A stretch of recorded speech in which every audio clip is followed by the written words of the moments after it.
Practice, testing and the first qualifying runs were completed on Friday, Anzac Day.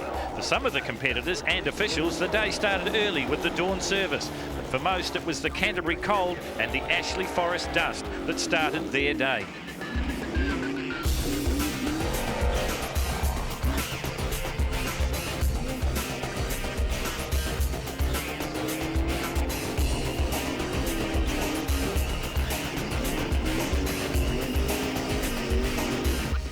Defending champion Marty Rostenberg was back in his Mitsubishi and set the trend with some very fast times. The super-fast quad motorcycles were making their first appearance at Ashley. Christchurch's Ian Fitch was fastest, but there was major problems for his main rival, Mike Shackleton, on his Suzuki-powered Quadzilla machine.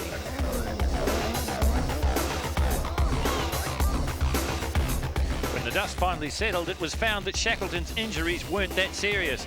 Like a few other competitors, a serious rebuild would be on the cards for their race machines before Saturday's racing, when the real competition would start. Welcome along to our coverage of the 2003 Ashley Forest Rally Sprint. Dunlop tyres behind this venture once again. 38 competitors here. We've got the best in the land. The defending champion Marty Rostenberg is here. He has said that he will go under the 1 minute mark today. Will he get close to Kim Austin's record? We'll have to wait and find out. There's 4 or 5 cars though that are nipping at his heels, so the competition should be fierce. This is the 2003 Dunlop tyres Ashley Sprint. Going to be out of place for Formula 1 car.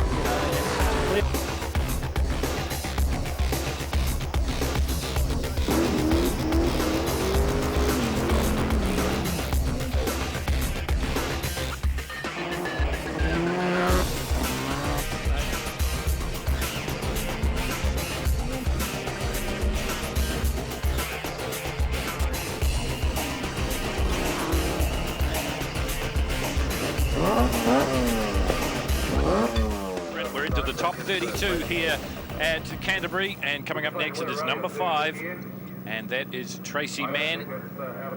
Now, Tracy is the current New Zealand Club Sport Rally champion in his Mitsubishi Lancer.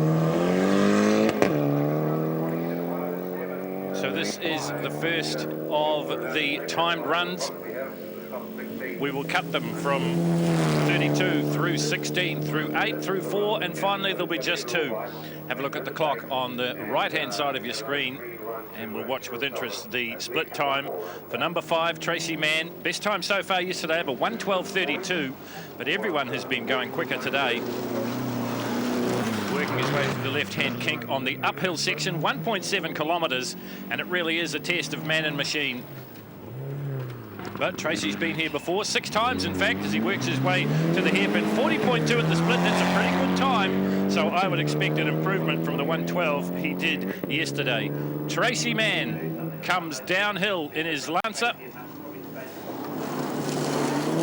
So easy to lose time and also to have a huge accident as he works his way through the dipper. Just the left-right combination, and he'll flash through the finish line somewhere around about the 1:10 mark, I would think.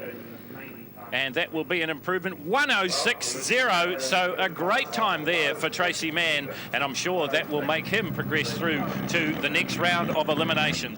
Next up, it'll be Gavin Mulvey, car number 6. Gavin's another one that's been steadily improving. He's a 24-year-old from Sheffield. Been here twice before with the best time of 1:13.71. And that got him a class win. It's a Datsun 1200 Coupe, 2-wheel drive, so he's really going to be handicapped right from the get-go. And away he goes.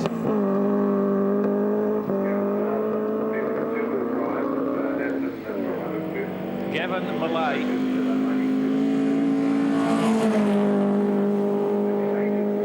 1972 Datsun Coupe 1200cc machine. Although he has replaced the 1200 machine engine with a 1400cc block.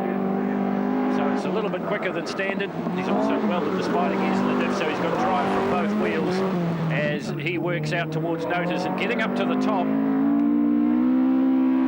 Respectable split for him, should be somewhere in the 43s, 44s. Split time 43.5, so he's there or thereabouts as Gavin Malay as he hurtles the little green beast downhill now. And this is the part of the circuit that takes bravery, and you've got to be inch perfect, especially right there as they work their way through the dip. It's so easy to put a wheel over the edge of the road, and then the consequences, well, they just don't bear thinking about. A little bit wide as he goes through the left and right, heading towards the finish line now. Once again, an improvement here for Gavin. A best time yesterday of 1:13, 1:11.3. So obviously the gravel's come off the road. The road is fast.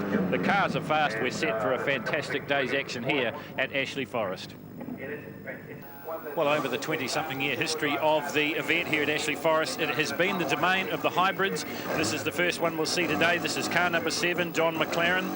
It's a rotary-powered Escort, so a Mazda-powered Escort. Had a best time already of a 1:10.56.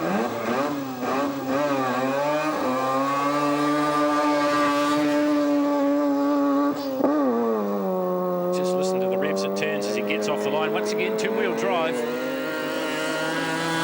13B Peripheral Port Mazda, prepared by Hayshed Rotary. The car was originally built by Paul Heyman with a 1300 Ford in it way back when, but it's changed a lot since then. Been here 6 or 7 times. He's got a best time of a 1:06.09, and that was 2 years ago. Let's have a look at his split. If it's around about the 40-second mark, he's in with a sniff, but there it is, 40.6. So now he gathers up the courage and rows the Escort down the hill. Don McLaren from Ashburton on his way downhill.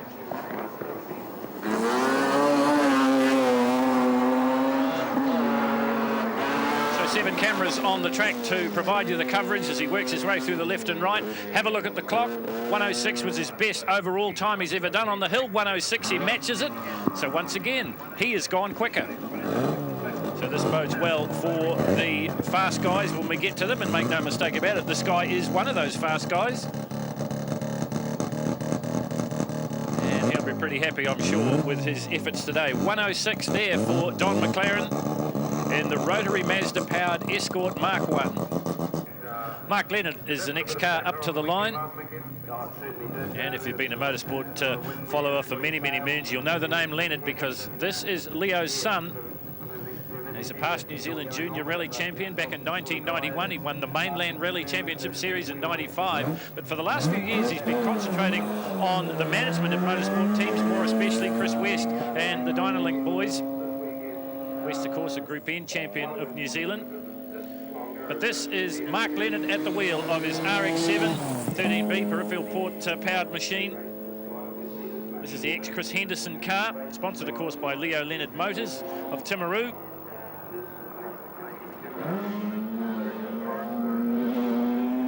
And Mark has brought the family with him to make it a great occasion here at Ashley Forest for the Dunlop Sprint for 2003. Car number 17 on track. Mark Leonard did a best time of 1:12.18 yesterday. Similar car won this event at the hands of Rodney Millen in 1988 with a time of, can you believe it, 59.14. So if Mark Leonard can get under the minute, that'll be something special. I don't think he will, but he'll probably go quicker than his 1:12 he did previously.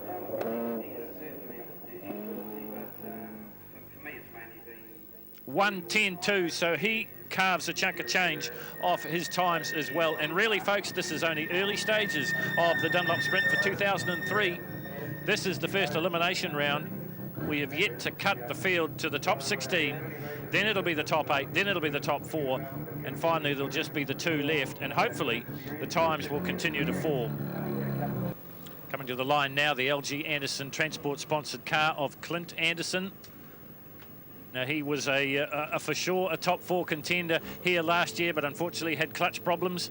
Has gone up and down here as quick as, I think it was a 1:04 from memory. Best time today of a 1:03.47, so already faster than his last year's performance. Getting off the line is always hard, but Clint Anderson does a great job of it. From Lower Hutt, did the National Championship Series in 2002, finished third in Group A and fifth overall. And he won the Central Region Championship back in 1999. This is the ex-Jeff Argyle Championship winning car. Sponsored, as we told you, by Anderson Transport and Dunlop. Race Tech and Shell helping him out as well. Good split time, 37.5. So we're going to see him go quicker, I'm sure. 103.47 earlier this morning. And his winning time, or his best time last year, was at 104. I think he's going to go quicker than that, though. Just his second visit to New Zealand's most infamous rally sprint. 101.2. So once again, he's another one that's gone quicker. He's having a bit of trouble stopping.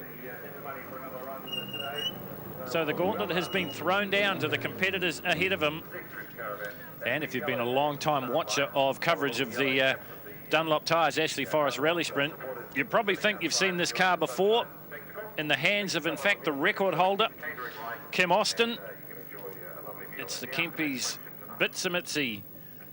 Mitsubishi four-wheel drive Cordia this time, not the Starion. The record holder, of course, is Kim Austin. But this one is the Cordia. It's powered by a 377 cubic inch Chevy V8, turned 180 degrees, drives through a modified Pajero transfer case. It is four-wheel drive, but they say that beauty is skin deep. Well, I tell you what, there is much more beneath the skin of this car. It has devices that jacks weight onto separate wheels. It is a very sophisticated machine. They've had a best so far, but 103.21, away they go. Four wheels churning up the hill. This is Steve Murphy in the Kempy's Cordia. I mentioned Kim Austin, of course, his record of 56.57. Will we see that go today? This is the next incarnation, if you like, of the Starion, the Kempy Starion. This is Cordia, but not too many parts remain to be Mitsubishi. But Steve and his son will be driving this car. 36.7 at the split, so we're on for around about a minute time if he can come down fast. This car is an engineering masterpiece, and it is a rocket ship up and both down this 1.7-kilometre circuit. So are we going to see the magic minute broken for the first time? Will he get pretty close to it? 57 seconds, the clock ticks over. They work through the left, right, and down through the finish line. 1:00.9. Once again, Steve Murphy has carved a big chunk of time off his qualifying run yesterday. Car number 27 onto the line now. What a story this is. This is Jo Giles.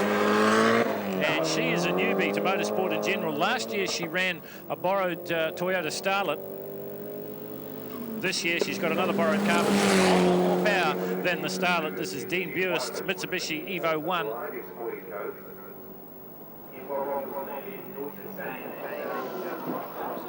Oh, and Joe's got it completely wrong. And I have too, because it's an Evo 4, not an Evo 1. Well, this will be a test of her confidence and her courage to get back on the gas once again. And the panel beaters will be rubbing their hands with glee as CTV's Jo Giles heads up towards the hairpin. Well, you can see it's a pretty unforgivable track, this 1.7 kilometres. And the KT Apparel, Graham Reid and Associates sponsored Mitsubishi Evo 4, just looking a little bit second-hand as she works her way down again. She stunned everyone with the best time of 1:10 yesterday. She's going to be a bit slower than that this time round, but it may still be good enough to get her close to the 16. Oh, and round she goes again. So that is going to do it, I would think, for Jo Giles. A complete 360. She kept it on the road. I don't know how she did it right before the finish line. That will be very scary indeed inside the car. Jo Giles has hit every corner. They had problems going up. They've got problems coming down, and that's bad luck for Jo. because she is a true sports person in her own right. She's a past New Zealand hockey rep and also a rep at pistol shooting, so we probably shouldn't get too close straight away for Joe. And look at that, a picture's worth 1,000 words, they say, and it is written all over the face of poor Joe. That would be very scary, I'm sure, for somebody with limited motorsport experience, such as CTV's Joe Giles. Well, this is Trevor Crowe in the Crowe Sports Skoda V8. Now, if you have ever wanted to drive up this Carter Holt-owned piece of road, this hallowed piece of turf in New Zealand rallying that is the Ashley Forest Rally Sprint Road, 1.7 kilometres, you're not going to get the chance to drive it today, but you're going to get the chance to see and feel what it's like. We're sitting on the roof of the Crowe Sports Skoda here with Trevor Crowe at the wheel. Strap in and hold on as we get set to attack the hill with Trevor Crowe.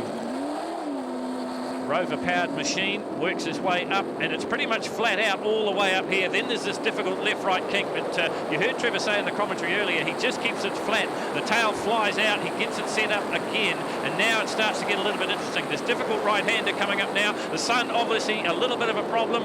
Up into the right now, back down to the inside of the racetrack for the left. Got to cut that one nice and fine. Heading up towards Nota's turn now.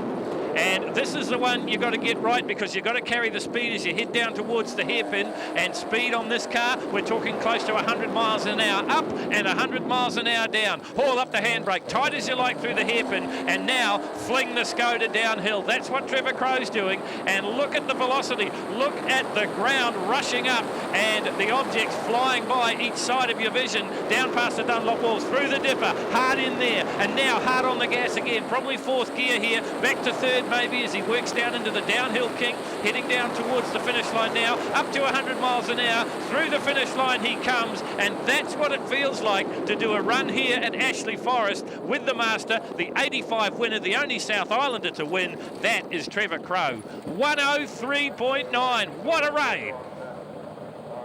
This is the Auckland Finance, Kempy's Bitsamitsi, Evo 3.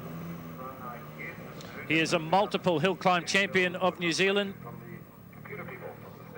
He's had a fantastic season last year in this car. It is a hot rod. 400 horsepower, turbocharged, intercooled and fuel injected. Driving through a 5-speed dog box, through a twin plate clutch. It gets the job done. He's got close to the minute already.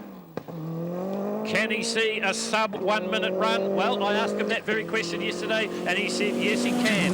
If the conditions are right, the car's got it in it. They haven't gone to the new tyres yet, so Marty Rostenberg, last year's winner, has thrown down the gauntlet to the rest of the competitors.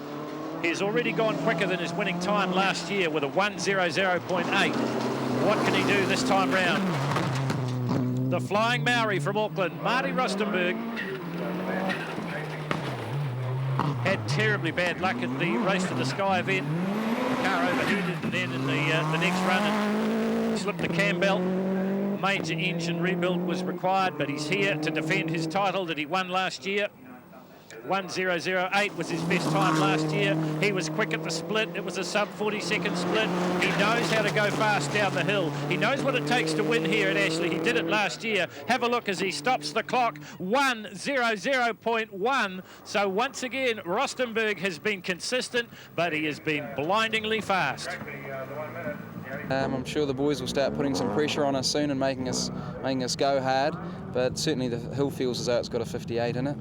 Well, this is the first of the class runoffs for the day of the 2003 Dunlop Sprint. And first up, it is car number 2, and this is Darren Hall from Nelson. This is a Datsun 1200 Coupe with a 1500 Tony Marsh engine, so it's making the good horsepower, close ratio gearbox, RX-7 LS limited slip diff, and 4-pot brakes, so it is much modified.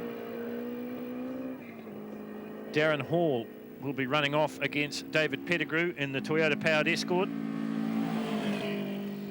Very similar times in the early going, but of course that means nothing now. It's a clean slate. But to give you an indication, we would be looking for a time somewhere around the 1:15 mark for this car. 29-year-old from Nelson, been involved in motorsport for the best part of 12 years. Had numerous class placings in the Top of the South and the Mainland Series. Heading down towards the finish line now, and he's gone quicker again. 1:12.9 for Darren Hall, so he throws down the gauntlet to David Pettigrew. He will be next up to decide the 1301 to 1600cc class winners here at the Dunlop Sprint for 2003. This is the Toyota powered Escort, two-wheel drive, of course. 4AGE Toyota engine, complete with Link engine management computer, Ballstein suspension on all four corners, sponsored by Sophie's Cafe. His second time here at Ashley Forest. Last year he was the class winner. Can he do it again? First in class in 96 here at Ashley Forest, a race he describes as the world's longest and fastest uphill and downhill sprint. He's got the uphill part worked out, 47.4, so he's just a fraction slower, I think, than Hall at the top. The Sophie's Cafe sponsored car in and out of the dipper, just gets a little bit wide, maybe costing him a 10th. Now he's got it back under control. Heading for the downhill kink, the left-right combination, very sideways. 1:15.9's not going to be good enough. Not going to be a class winner this time for Mr. Pettigrew. The easiest win of the day came in one of our class runoffs. 18-year-old Lyndon Galbraith picked up the win without breaking much of a sweat. The family-sponsored Datsun 1200 doing the job for the teenager from Timaru. So this is the two-wheel drive runoff now. And it is the hybrids coming to the fore here. This is Les Summerfield in his RX-7 Mazda, powered by a 440 cubic inch Chrysler V8 running through an automatic transmission. Had desperate bad luck here last year. They couldn't get the car to run on 8 cylinders, but still got through, I think, to the top 16, did Les Summerfield in his V8 RX-7. Best time, I think, of about a 1:10 and change, but that's just an indication. The times mean nothing now. It's all about running the car up and down the hill, recording a time in this runoff and putting the pressure on your opposition. Les Summerfield on his way. The Summerfield family heavily involved in motorsport, rallying, classic road racing, you name it, they do it. They run a bit of a rally school, a lease program with their Subarus. Long-time competitor here at the Ashley Forest Rally Sprint. Has finished second in the two-wheel drive class at the Race to the Sky, the Gold Rush event. Been here 5 times. And has previously competed in the National Rally Championships in a two-wheel drive Peugeot. 1:10.2 for Les Summerfield.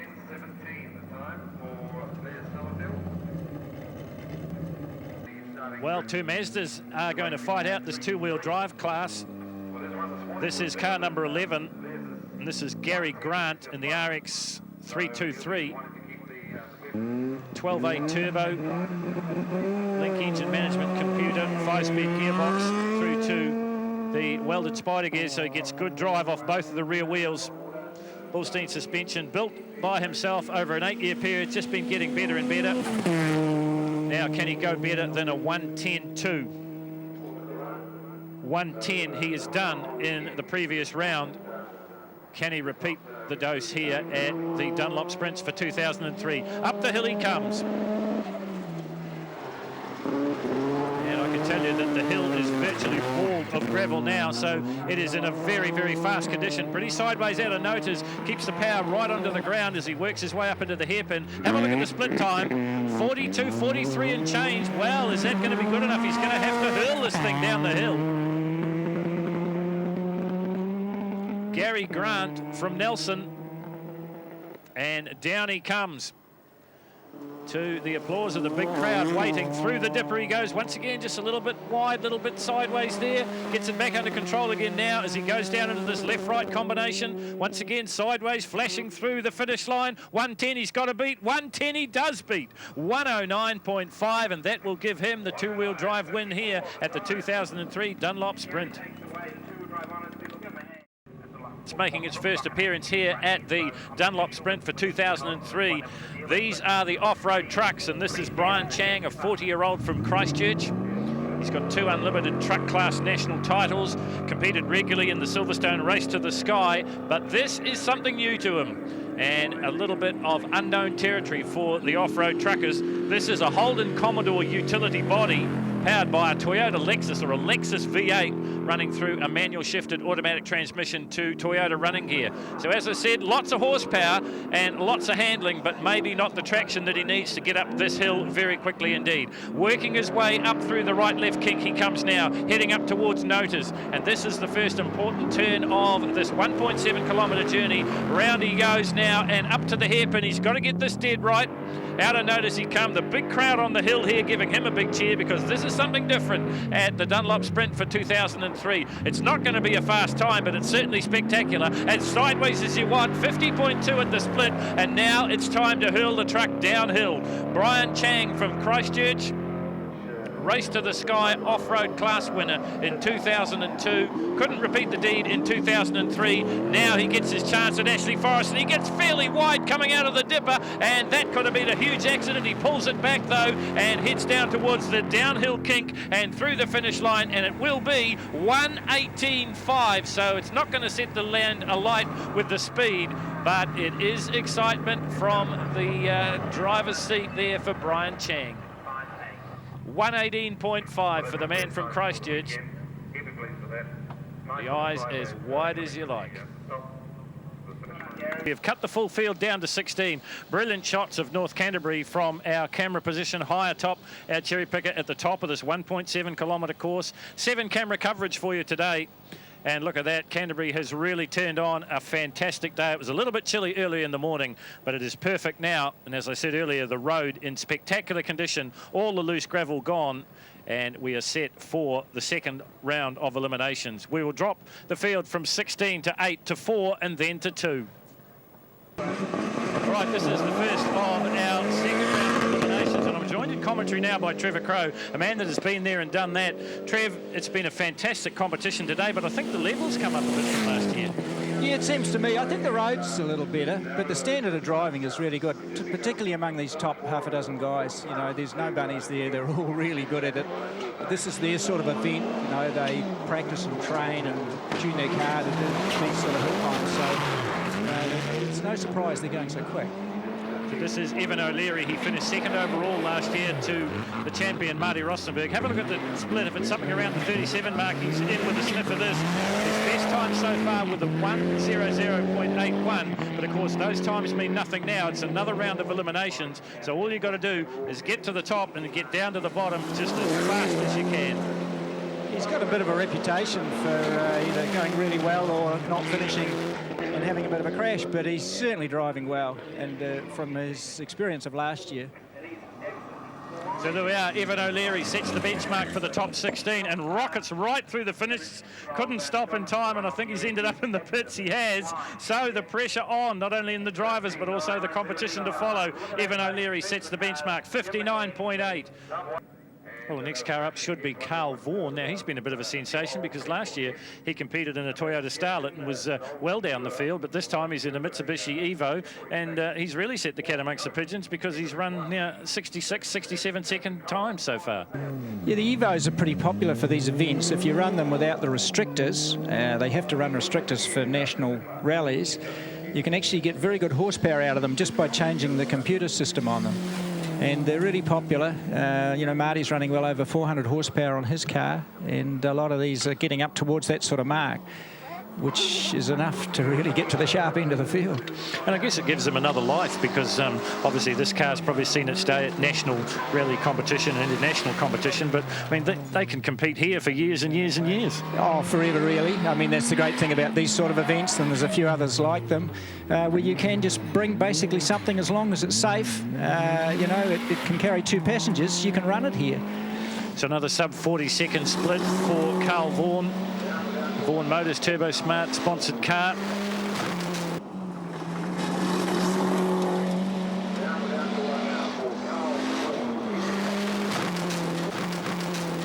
Down the hill he comes, his best time so far, a 67.5. And he's gone quicker as well, 64.8. And another one that's going to have a bit of trouble stopping, I think. Yeah, well, he got out of that pretty well. There's been an escort or two, I think, on their side in that little patch in the past. Did well.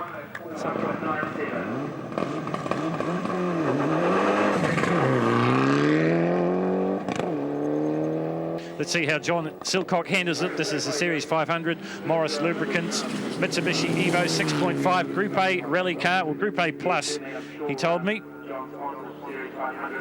He's driven this one in the Ashley Rally Sprint last year, and he's a past winner of the Hamner Rally and the Sprint. What can he do this time round?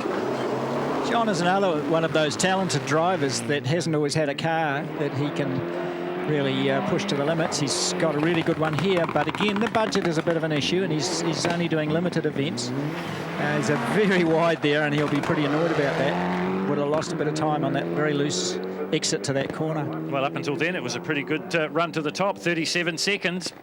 That's about the pace that we've seen Evan O'Leary running.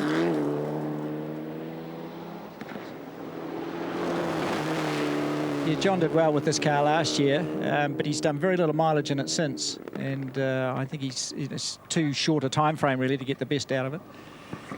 103.3 for John Silcock in the Morris Lubricant Series 500 Evo 6.5.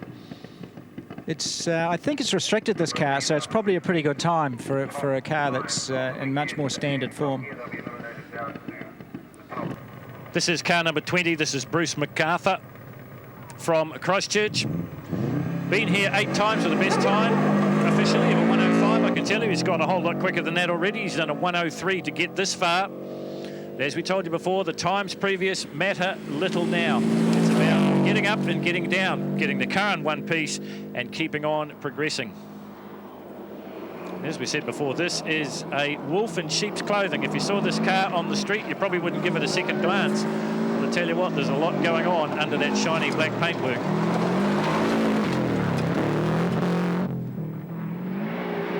The 2002 National Club Sport Autocross champion. And he was third to Tracy Mann's winning performance in the Club Sport Championship. 39.2 at the split. That's around about the time he ran in the first time runs this morning for Bruce MacArthur. We hit that dip hard, but he manages to control it. I would say he'd be looking for a time better than 103. The dust makes it a little bit hard. 103.8. Now, is that going to be good enough to go through into the 8? Maybe it is. We set the benchmark for the 16 at 108. Bruce MacArthur has no problem pulling down the Subaru from warp speed to get his timing slip, and his timing slip will read 103.8 for the man from Christchurch. So this is our co-commentator, Trevor Crowe, in his Skoda V8. The way he goes, V8 mounted in the rear of the car, runs through a Porsche gearbox and transaxle. As you heard Trevor say, his ambition is the two-wheel drive class here. But he has already done a 65.59. Knows this road like the back of his hand. Pro Sport sponsored Skoda.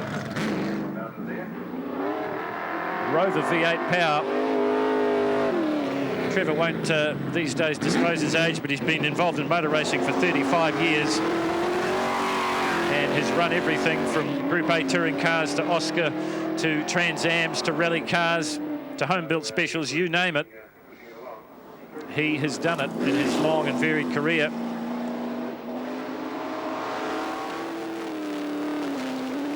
And his philosophy is you just stand on the gas and have fun, and that's what he's doing here. 104.44, so Trevor Crowe goes faster as well, and maybe we will see him in the 8.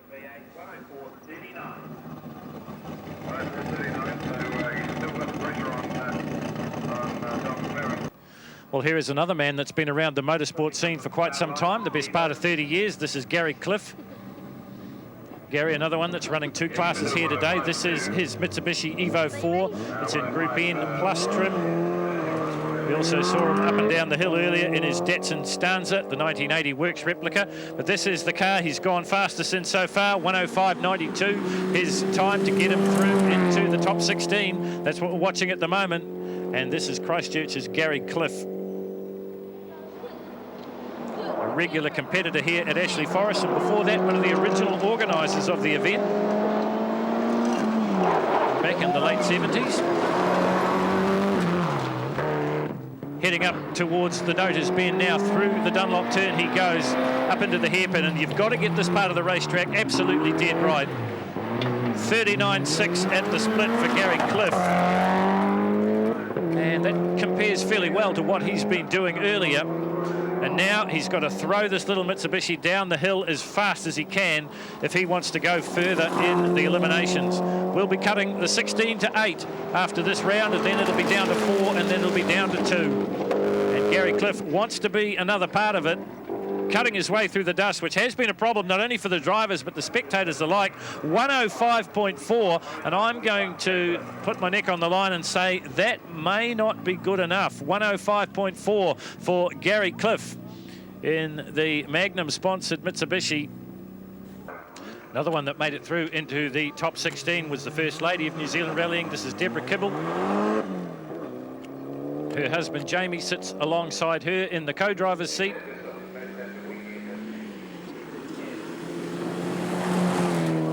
Last season's Group N national champion and a winner of the Rally Founders Trophy, one of the more prestigious trophies that you can win seasonally in New Zealand motorsport. Deborah Kibble, she used the Race to the Sky just a week ago as preparation for this event. She told me she hadn't driven the car in Angus since her crash in last year's Rally New Zealand. She went out in the very early stages. This year her program includes some specialised events. She wasn't sure that she was going to follow the National Rally Championship Trail in the Caltex Haviline Mitsubishi Evo 6. So down the hill she heads. The best time so far of a 65.20, 105.20. She is going to match that this time round. She's another one that's going to have a bit of trouble stopping as she now gets on the brakes hard and pulls it up just by the timing caravan. So Deborah Kibble, and well, she shakes her head. So well, there's a grin there as well, but I don't think she's completely happy with that one. And once again, I think she's probably in the same boat as Gary Cliff, and she is going to be on the bubble, I would think, when we cut this one down once again. This is John Giltrap in his Subaru WRX. Standard Group N trim, sponsored by Myco Pipelines and Hydrolink. John's another one that will have to go appreciably quicker in this round if he wants to progress any further. 67.72 was his best to get here.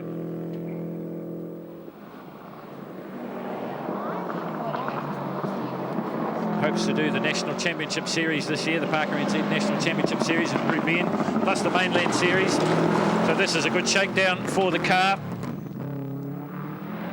Been involved in motor racing for 9 years. He's had a previous third in the Mainland Series in 2002.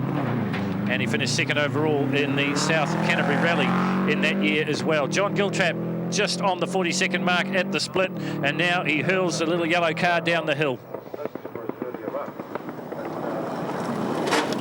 Subaru 2-litre engine, horizontally opposed, of course, or a boxer engine as they're known. All-wheel drive Subaru or Subaru. And of course, all the Subaru drivers will have in the back of their mind the condition and progress of Possum Bourne. And when we have a look at the Rustenburg Auckland Finance Kempy's car, you'll notice that he's got a message on the front of the car. Get well, Possum, it says, and we all echo those sentiments. Well, a quiet before the storm as our next competitor comes up, and this is the, well, part two, if you like, of the father and son battle. This is Clint Murphy. We've already seen Steve Murphy lay down the gauntlet with a 100.8 in this hybrid, this Kempy's Mitsubishi sponsored Mitsubishi Cordia, powered by a 570 horsepower, 377 cubic inch Chevy V8, turned 180 degrees in the back of the car to make way for the transfer case and also the drive shaft for the four-wheel drive. This is an all-wheel drive, all home engineered machine. Steve Murphy, the brains behind this, as he was the brains behind Kim Austin's championship or record-holding winning car of 1999. And that, of course, was a Starion. This is a Cordia, so this is evolution number 2, if you like, of Austin's car.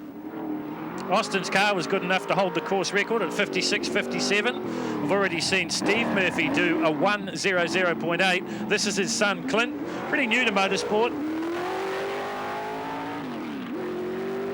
but certainly not lacking any courage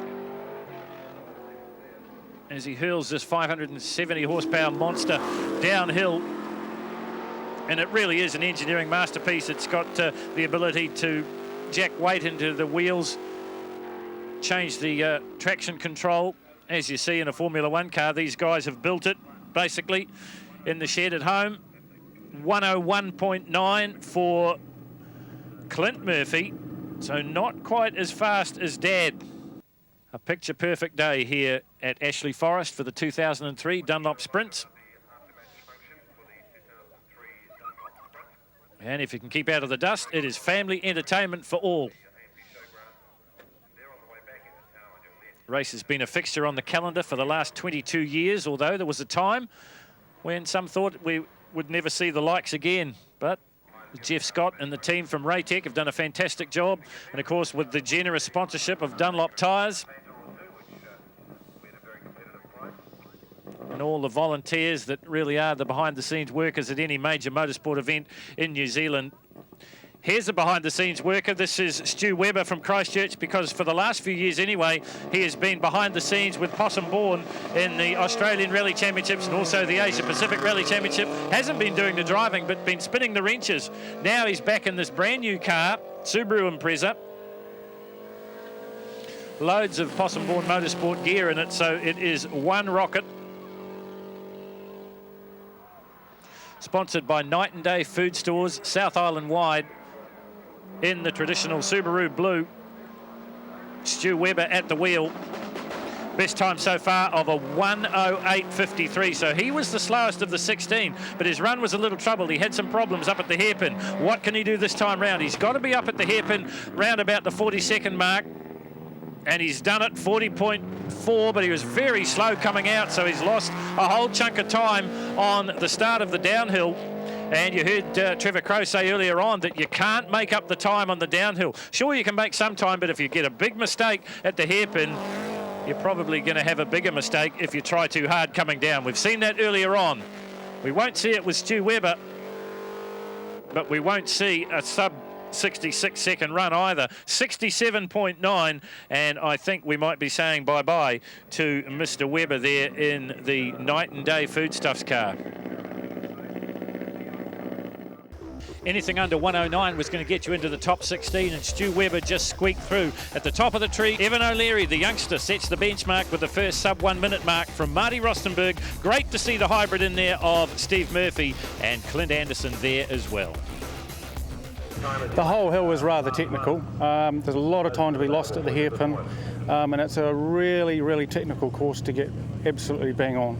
You've got to be fast everywhere really, and you've got to be smooth, and you've got to stay inside the corner, not go too wide, because you get up in the gravel on the outside that's all being swept out there. Is it the sort of event that you don't want to show your hand too soon? I mean, all you really got to do for the moment is just keep progressing, isn't it? No, I don't agree with that. I think you want to really put it up your competitors as early as you can and go as hard as you can. The other thing is, if you're really going to go fast tomorrow, you need to go fast today. You need to know if you're going to make a mistake, or if the car's got a quirk, or the tracks.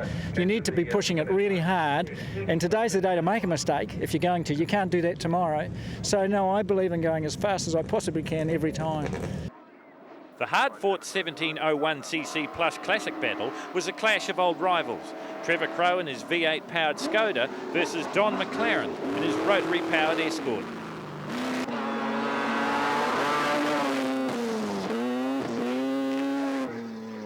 When the dust finally settled, it was wily veteran Trevor Crowe with another trophy for his already overstocked cabinet at home.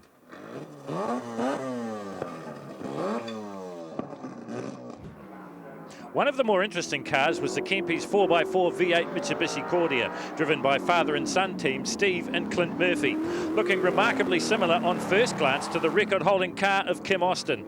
It deserved further investigation. We talked to Steve Murphy. Actually, that was a stereo and this one's a Cordia, so a little bit different, but in size it's a little bit smaller. But yeah, this one's, the engine's mounted in the rear, turned around back to front and converted to four-wheel drive. All sorts of trick little things in it. It sounds good. What's it like to drive? Yeah, it's a bit of a beast. It sort of takes a bit of getting used to. We haven't done that many miles behind the wheel. We've done 8 meetings so far, so yeah, we're getting there. Everyone's going to want to know this, but why? Yeah, I know. No, what made me do it, I saw Trev Parmenter with his one, and I thought, I've got to do something like that, something different, you know. So we put a shared motor in, and that's what it ended up being. Yeah. But you had a lot to do with Kim's original car too, didn't you? Yeah, we helped build that one up as well, yeah. So have a reasonable amount of experience with that sort of thing. There's a lot of the guys here are sort of involved with that as well, so it sort of helps out. And what sort of horsepower? It's probably, we haven't had it on the dyno, but it's probably somewhere between 550 and 570, so yeah, it's safely.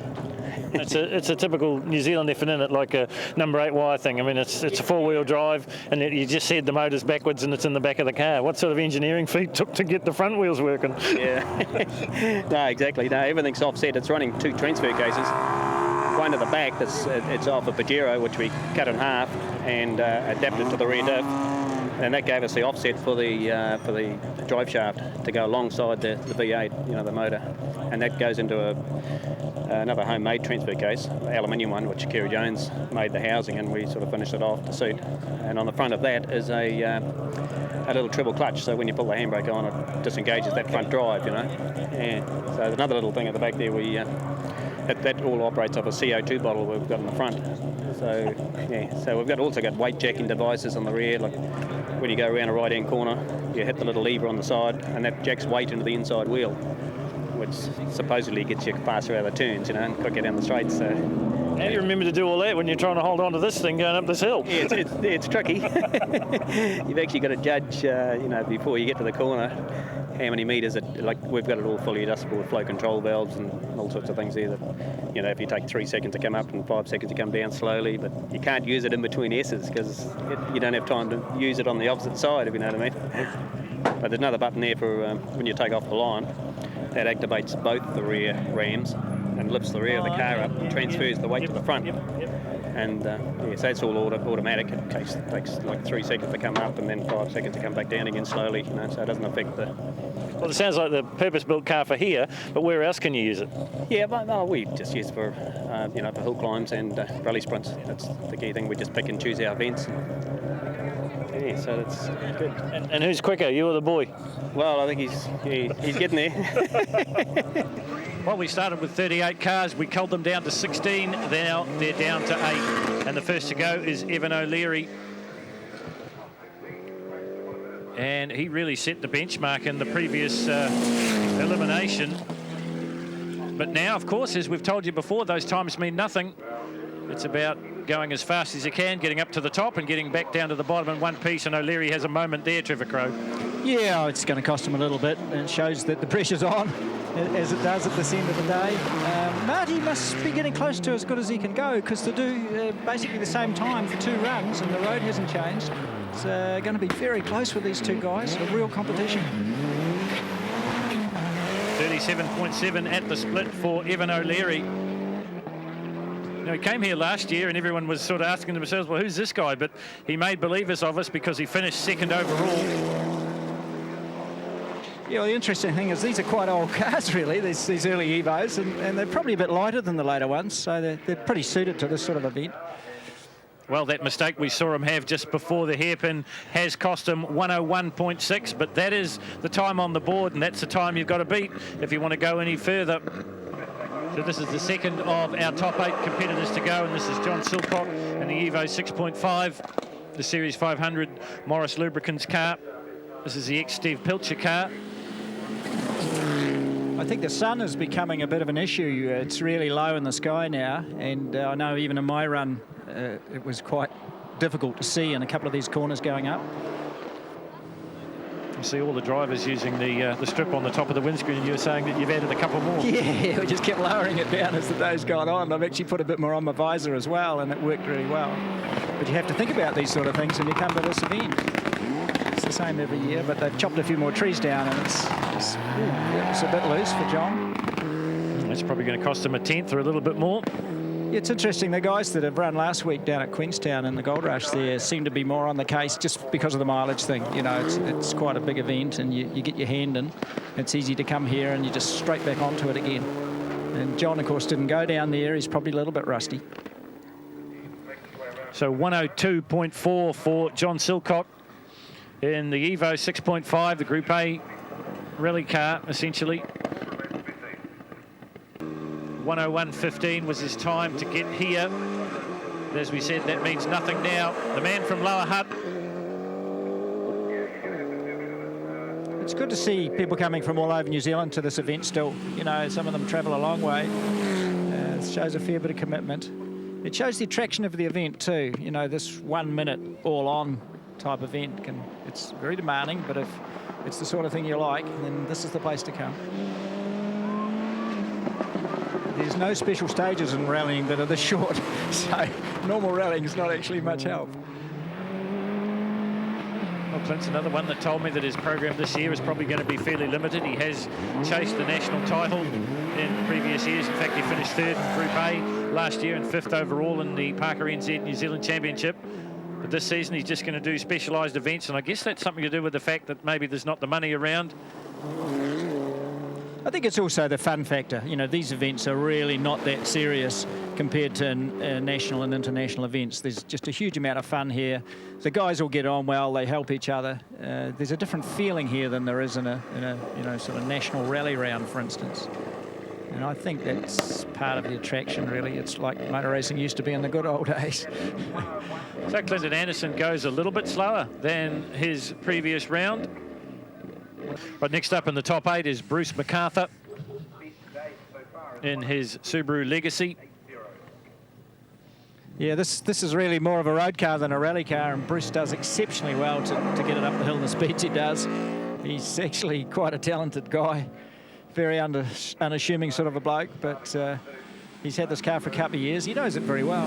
It's still in road trim, got all the normal weight in the car, and hasn't got huge horsepower.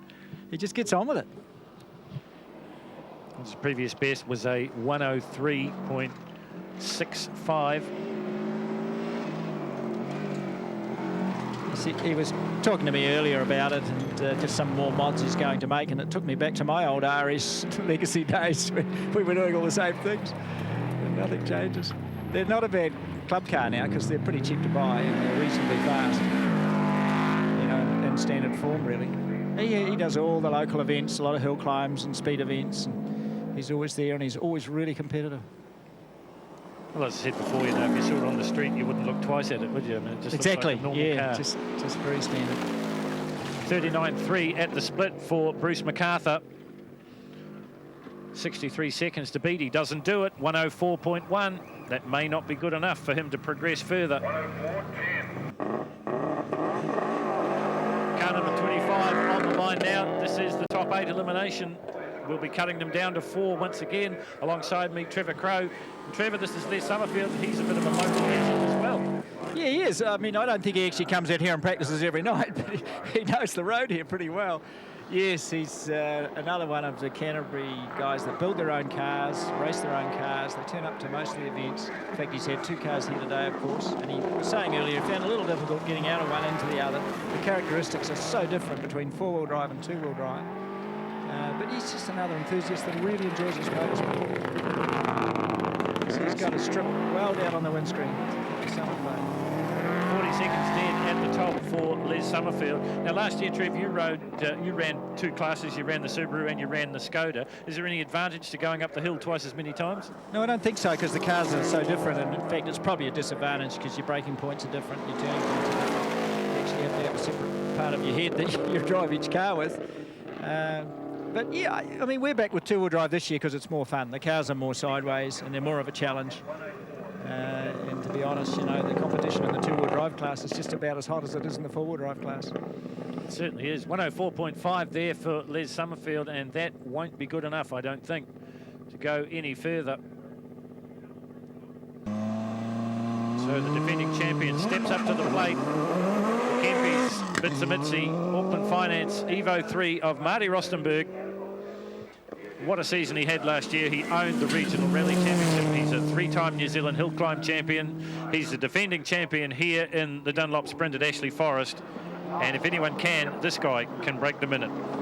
Yes, he's a hill climb expert, really. They've worked very hard all week rebuilding their motor. Had his fingers crossed at scrutineering, but obviously it's going fine. Well, he was like so many that had such a troubled run at the Race to the Sky race. Yes, it's a pretty harsh place, really. It's very rough, and of course the altitude doesn't help. And it's quite a long run. It's 15 kilometres, and so it beats the cars to death, really. 36.3 at the split for Rostenberg.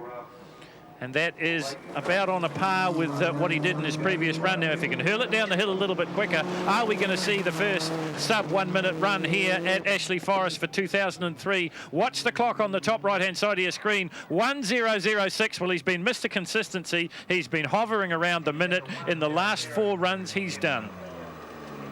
Yes, interesting. All the rally guys say, of course, that, oh, well, we go as fast at the beginning as we do at the end. We don't need to learn it. And Marty's a bit like that. Well, this is the second part of the father-son battle. This is Clint Murphy. We've already seen Steve go up the hill and down again in a 1:01.4 in this elimination. He was quicker in his top 16. Now, what can the son do? He told me his ambition, do what it takes to beat Dad. Yeah, well, that would be a fairly normal father-son relationship. It's actually really good that they can share the car like this. You know, I think there's been a heck of a lot of work go into it, and it's nice to see it getting a few miles. It's pretty difficult at this end of the day, though, where they're trying to get two drivers competitive, where they're trying to keep the tyres, you know, sharp, and they're probably changing them flat out in the pits. You can't see them between runs. We can see for yourself the son is going to play a part in this one, as Clint Murphy works his way to the top. Yes, they've taken a lot of trees out all across the top, and I think that's part of the issue. But he's out of the sun now, so he can get on with it. Oops. Oh, a bit slow coming out of the left-right combination there as he heads up towards the hairpin. It's an interesting car to me, and I obviously didn't build it. It looks a little bit too stiff. You know, you'd think if it was a bit softer, it would actually bite a little better with all that horsepower. But I mean, I shouldn't be telling them what to do, because the guys are pretty smart that built it. Well, Clint's father built the record holder, the Kim Austin car. This is the second generation of it. Under 40 seconds at the top, and coming down the bottom, 1:02.8. And maybe not good enough, and certainly not good enough to beat Dad. So Clint will have to scratch his head, get out the book of tricks, and just find something else in this Kempy's Mitsubishi Cordy, a 4x4 V8. Well, the top 8 giving a distinctive out-of-town flavour. Some of the locals get through, though. Les Summerfield and Bruce MacArthur. Same old story at the top. Rostenberg from O'Leary, and Murphy make it through as well. Making their first appearance at the Dunlop Sprint with a fire-breathing, horsepower-drenched quad races. After years of conquering the twisting Race to the Sky road, speculation was rife as to how fast they would go here. With Mike Shackleton sidelined by injury, it was down to Christchurch's Ian Fitch to fly the flag. Yeah, well, I've been told with guys that have raced in cars here for years that it's won and lost on the downhill, and that's definitely true. Yeah, no, it's definitely a challenge, and yeah, if I get that right, that's when you'll see a fast time. There is none faster on this hill than this man. This is Ian Fitch from Christchurch. We're talking about Marty Rostenberg looking for the elusive 1 minute mark. This man has already done a 58-second run, so he is quick, make no mistake about it. You think the wing might be for show? Well, it isn't. It works, and so does this thing. Look for a split time at the top of around about the 36-second mark. Ian Fitch, ex-professional quad racer from Australia and New Zealand, a Kiwi, of course. Way back when, he's the only non-American to win a professional race in the United States of America. Still races regularly in motocross and also the flat track type event. 36.6, that's the fastest we've seen in the split. We're going to see another 1 minute run here, I am sure. He's already come down the hill in 58.50. What can he do this time round? Look at the way he throws his body around the machine, trying to keep it stable as it rockets down this hill, approaching close to 100 miles an hour on four wheels and nothing to protect him. 59.2, so he backs up his earlier run. Another sub 1 minute mark for Ian Fitch of Christchurch. He won the Race to the Sky just a week ago. He knows the bike can do it. It's a purpose-built BRM frame with a 1000cc Suzuki engine. It makes lots of horsepower. He told me he'd love to run it on the quarter mile. He thinks it'd run around about the 10-second mark. And you can see for yourself, it is a bullet up and down this hill at Ashley Forest. Well, you've heard me say in the commentary that coming up the hill is very steep. And really, the pictures you see on your screen don't really convey it. But have a look at that. We're on about I would say about a 23, 24% incline. All those 600 horsepower cars, they're really working coming up here. Second thing you notice if we get down to ground level is the fact that all the gravel has now gone from the road. This is the racing line. This is where you want to be on the racetrack if you want to go fast. Up there, you'll see all the loose stuff, the marbles, they call it. You don't want to be up there. We saw Jo Giles have a problem earlier on. She got up into the loose stuff and spun the car around. There's no gravel here. It is really rock hard. That's why the times are coming down. We've already seen a 1 minute run from Marty Rosenberg, the champion last year, but we're only into the first elimination. What's he going to do by the time we get to the final? Remember, it's about car preparation. It's about where you put the car on the racetrack. It's about the steepness of the hill, and it's about the condition of the road.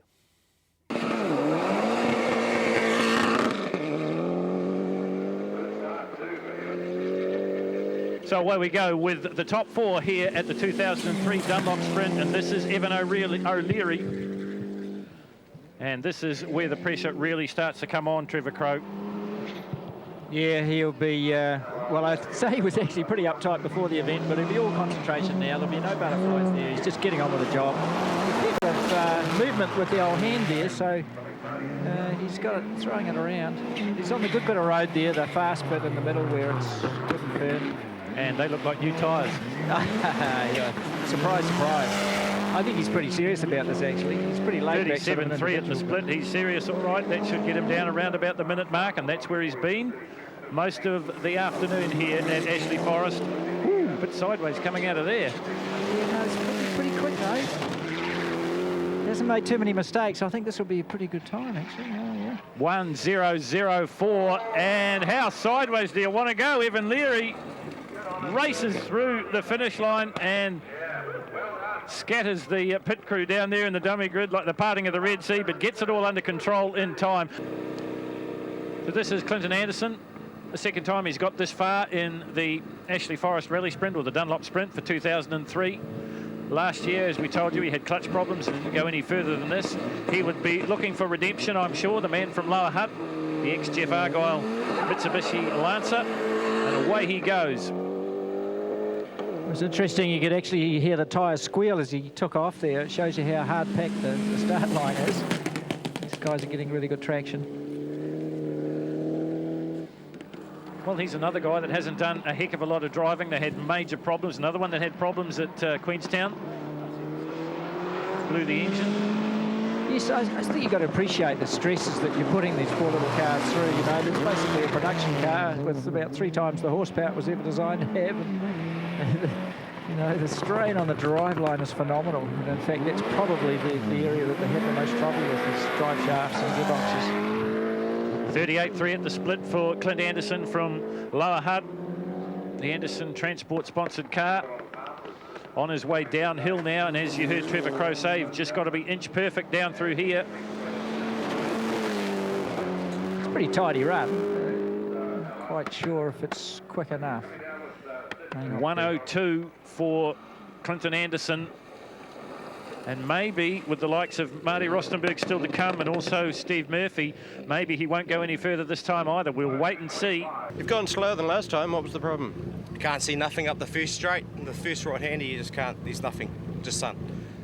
Next car up in the final four is Steve Murphy.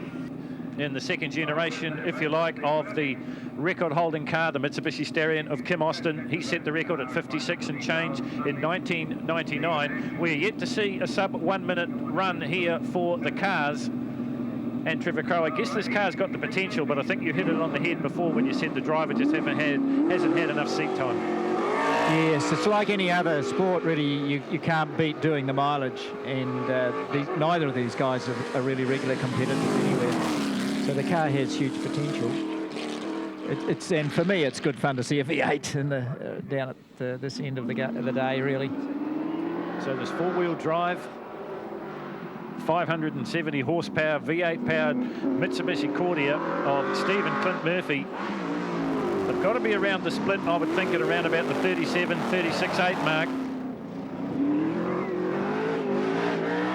And it's not going to be that, so it's been a troubled run for the boys from Auckland. And maybe that sun strike is a factor there.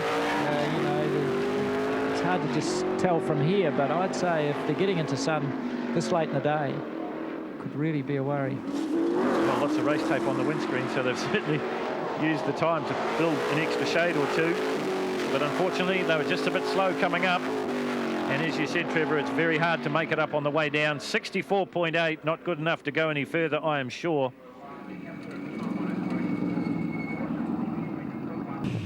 The sun's obviously a problem again. Oh, yeah, nearly went off about 2 or 3 times up there. Just crazy. We should be starting earlier. Bloody crazy. Oh well, that's a good day anyway. I think we're out.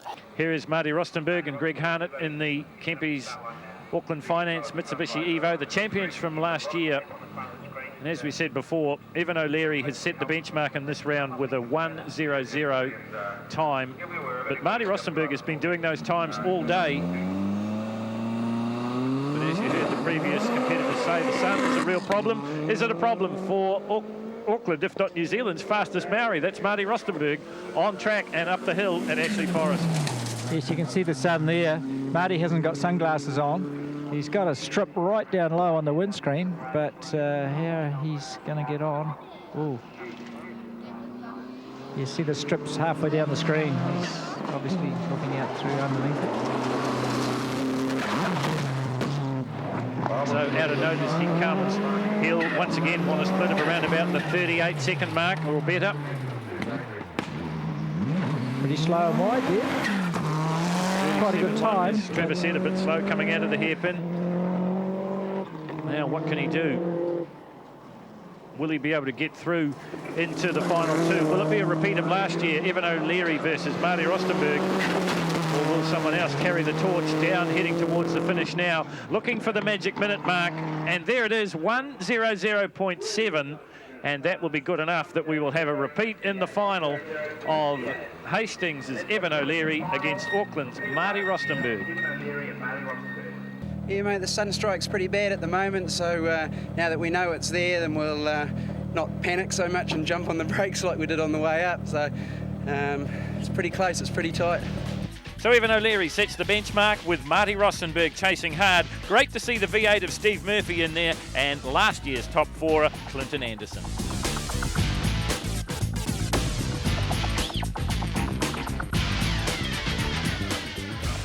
Well, this is the face of Marty Rostenberg. He is the defending champion in the Dunlop Rally Sprint. Did a 1:00.8 to win the event last year. He's already gone faster than that in the preceding eliminations here at Ashley Forest, but you've heard him say that the sun is a bit of a problem. He knows now that it's there and he knows how to combat it. He's been looking for the sub-1 minute run all over the 2 days, Trevor Crowe. I don't think we're going to see it though. No, not with the sun like that. Just hard to tell it. Oh, yeah, no, it's just there briefly and only for a couple of seconds, so this may be a better run. It takes a lot to get a second out of it, though. Expert comments coming from Trevor Crowe, a man that has already taken out a trophy yet again here at Ashley Forest. He won the 1701 Plus Classic class in his V8 Skoda. This is Marty Rostenberg, 37.1 at the split. That's about what he's been doing all throughout the day, so we're looking at another maybe 1 minute and change run, or if he can pull something miraculous out coming down, maybe a sub 1 minute. He'd be slightly grumpy with his hairpin turn because he actually cut it a little early and lost a little bit of time there, so he's probably got a red haze on at the moment. Well, he's flying down towards the finish, and there it is, 59.8 unofficially. That is sub 1 minute. Now, can Evan O'Leary go quicker?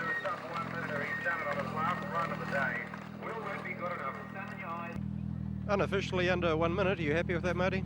Yeah, it wasn't a bad run for the conditions, mate. So now the ball's in Evan's court. We look forward to seeing what he can deal up. So do you think you've done enough? It's the first time we've gone under the minute this weekend, so at least we timed that right. But Evan's not to be underestimated, mate. Look forward to seeing his time. Well, the pressure on this young man, just 23 years of age from Hastings. This is Evan O'Leary, finished second in this event in his first attempt last year. You know, the cars are quite evenly matched. This one runs over 400 horsepower as well. Away goes O'Leary. Rostenberg has got the edge in experience, no doubt about that. But as you heard Trevor Crowe say, this kid is cool, calm and collected. He doesn't seem to be affected too much by the pressure. He was very relaxed earlier on today, and he knows what he has to do. He's just a little bit sideways there, and that could cost him a 10th. I have a feeling that he may not be affected by the sun. I think it's actually disappeared. That was the area earlier on that Marty had the sun in.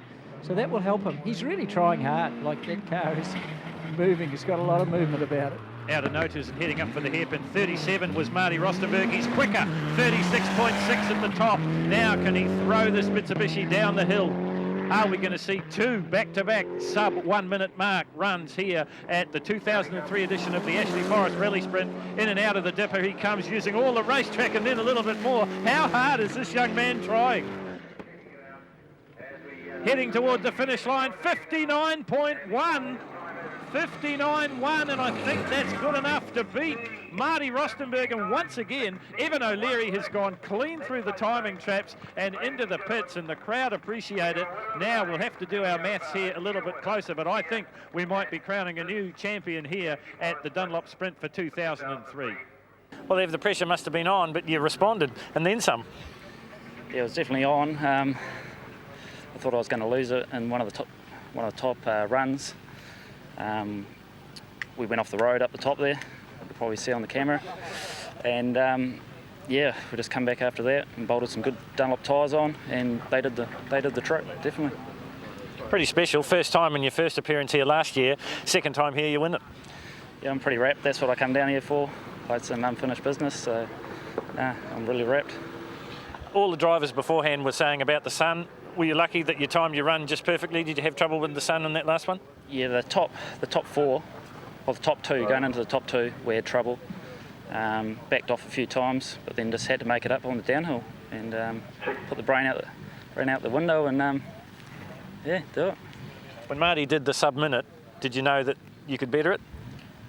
I didn't really know what the sun was like, but obviously it must have went away, and yeah, it was good. I can keep the foot up it.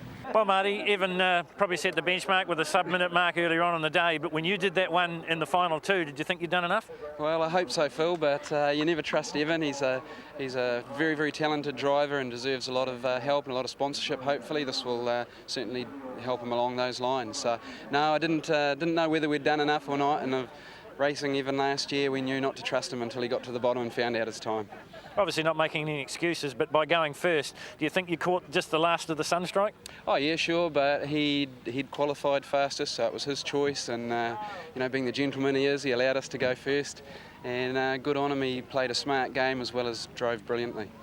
This must make up for the disappointment last week with Queenstown, firstly with Possum and then with all your mechanical problems. Yeah, sure. No, it's a credit to my boys. I've worked real hard all week, and we've been a bit short-staffed, and for the boys to pull it all together and for the car to run perfectly the way it has this weekend is a real credit to them. So certainly appreciate all their efforts and all their input and all the help from our sponsors that helped us get down here as well. I guess it must trigger something in the mind that says, well, first last year, second this year, got to come back and get it back next year. Yeah, well, I mean, it is a fantastic event, and we had a beautiful day here today. The people are really neat, and we really enjoy the event, so we'd love to come back. All right, congratulations, mate. Well done. Thanks very much. Well, we've seen the changing of the guard here at Ashley Forest for 2003. Evan O'Leary came second last year. Well, he's gone one better this year, and he's taken the title from defending champion Marty Rossenberg. Fantastic day of motor racing. Started off with 38 competitors, cut it down to 16, to 8, to 4, and finally there was just 2. The sun played an important part, but it was the youngster that came through on top. Ashley Forest Rally Sprint for 2003 wraps up now. There's a little bit of work to do, a little bit of cleaning up to do, but I'm sure you'll agree it was a fantastic day of action.